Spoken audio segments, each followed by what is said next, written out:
Alright, and welcome back everybody to the final replay from Codifly, aka Mualani, as the blue player against a Chinese player. The name translated means something like Shitais Abbot. I have no idea who, what, or where Shitai is, but I probably can look that up on the internet anyway. So we are starting against apparently a Steel Ball and Fang combo. And we are playing with Stormcrawlers and Fangs. Let's just speed through the first round.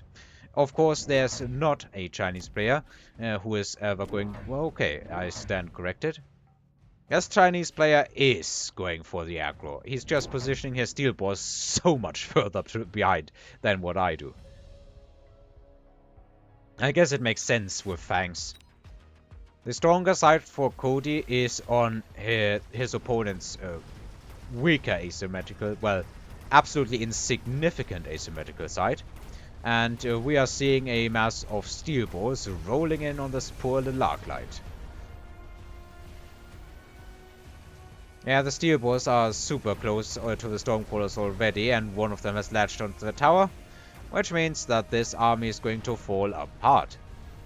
When your Stormcrawlers can no longer one-shot shields without Fangs without shields, you know that it's a sad, sad time. In general, Stormcrawlers have been nerfed. Their damage was reduced a bunch, but I think that was well warranted. I think at one point they used to do almost 1,000 damage per shot, which is crazy in today's terms.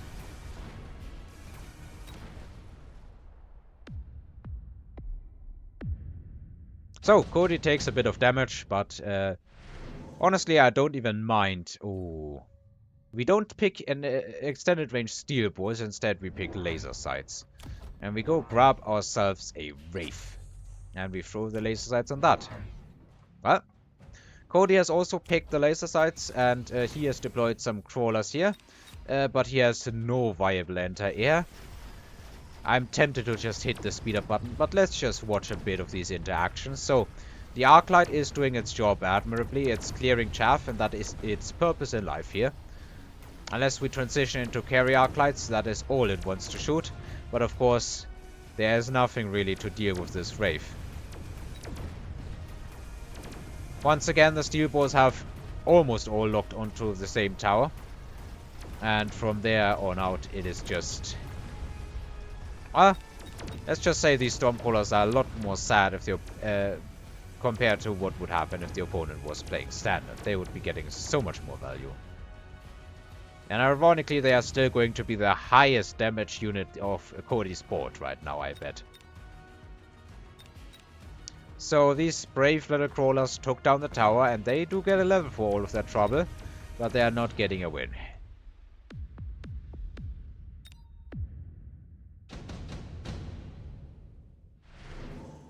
We have intensive training, we have subsidized mustering. Both players go for intensive training.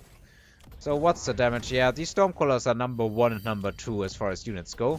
Cody has deployed a Wasp and has thrown the laser sights on them. Now, laser sight Wasp against laser sight Wraith is a battle that is usually going to go in favor of the Wraith.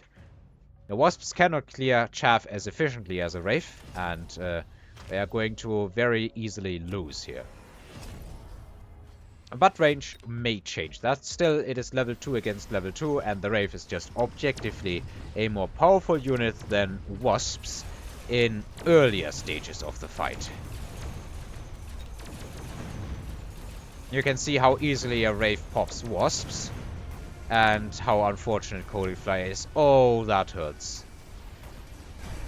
Like, the Arclight tanking in front cost this Wraith half of its health, but Cody gets cheated out of the Wraith kill by a smidge of health. And underneath all of this, there is 2 packs of level 2 steel balls, and ouch is all I'm gonna say. This is Steel Ball Wraith. And if you wanna stop it, you really gotta act.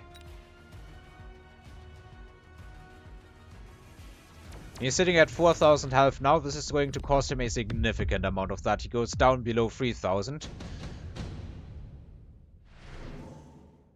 Well, here we get Marksman. No, we don't take Marksman.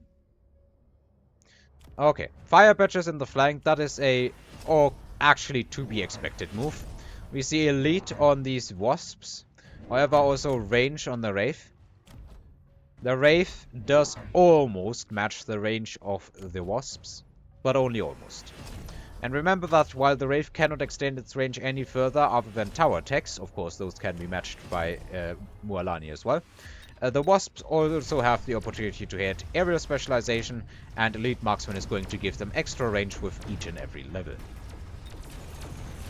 Alright, let's see how this develops. Overall, let's just keep a look on the flanks as well.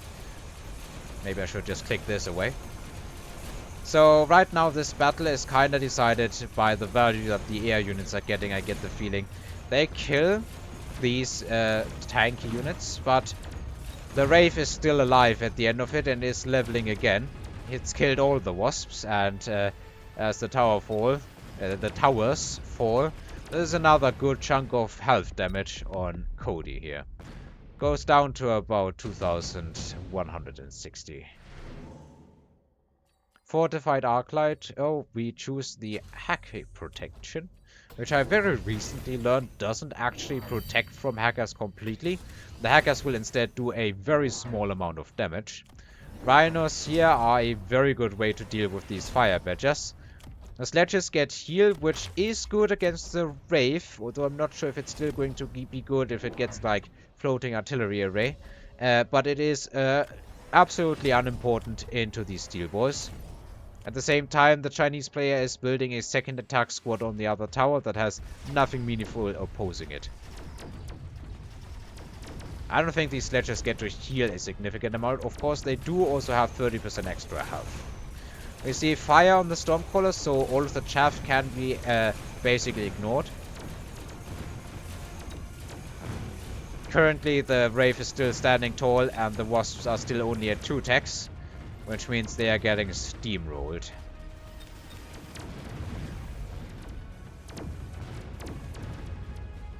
And though the flanks have actually been secured, it doesn't matter. It doesn't even get that one steel ball that also survives on a very small amount of health.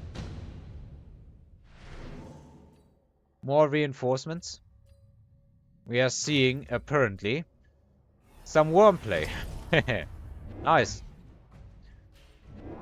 And Cody sold the saber, so he went for saber cash. Now the artillery on the Wraiths has been upgraded, and I guess this is an attempt to deal with the Rhinos. However, let's be honest. Ignite is only good on Fangs if you're hitting big stuff for an extended period of time. This is not going to be an extended period of time before the Rhino starts hitting back, so I don't expect it to work. However, except for these Wasps, there really is nothing to deal with the Worms. The Worms can be pretty decent. They also eat sledges for breakfast. Now, as we have anti-air on the Wasps, the third tech, finally these Wasps are well in position to kill the Wraith. And I'm not sure if this was a very good play on Codyfly's side or kinda just happened. If it were me, it would just kinda be happening. But the Stormcrawlers, especially with fire, are able to deal with the reinforcing Mustangs here, which the Chinese player has chosen to use against the Wasps, as he probably was expecting the Wraith to not work for much longer. We are seeing these Worms striking away, but the Rhino is going for both towers, thus well no, this is a level 2 tower. In other words, it's going to probably get that tower, but debuff doesn't matter. There's one Fang left, which is going to do an actually existent amount of damage, but at the end of the day, the Worms strike. And Cody goes down below 1000 health, or almost 700. He is in position to deal with the Wraith finally. He has survived long enough to put enough techs on that. Now he has to deal with oil, because of course the Chinese player picks oil. After all, what do you expect? Here come fortresses. I'm not sure why we're investing into both fortress and sandworm. We are seeing replicating crawlers from Cody. And I'm unsure why, to be honest. Maybe here through the middle that can do something, but this Wraith has the range to just kill them anyway. A good protection from the oil, though. Meanwhile, these Wasps, they are level 4. They have triple tech. They also have laser sights. They are very much so able to deal with this level 4 Wraith and effectively farm it until the end of the game. Okay, the fortresses were for anti-air, but that's not how you deal with carry Wasps. Carry Wasps quickly become too tanky to deal with anti-air. I think the correct move kinda is to abandon the push and instead turtle, have the Wasps come to you. Because I think these Wasps are just going to kill everything here.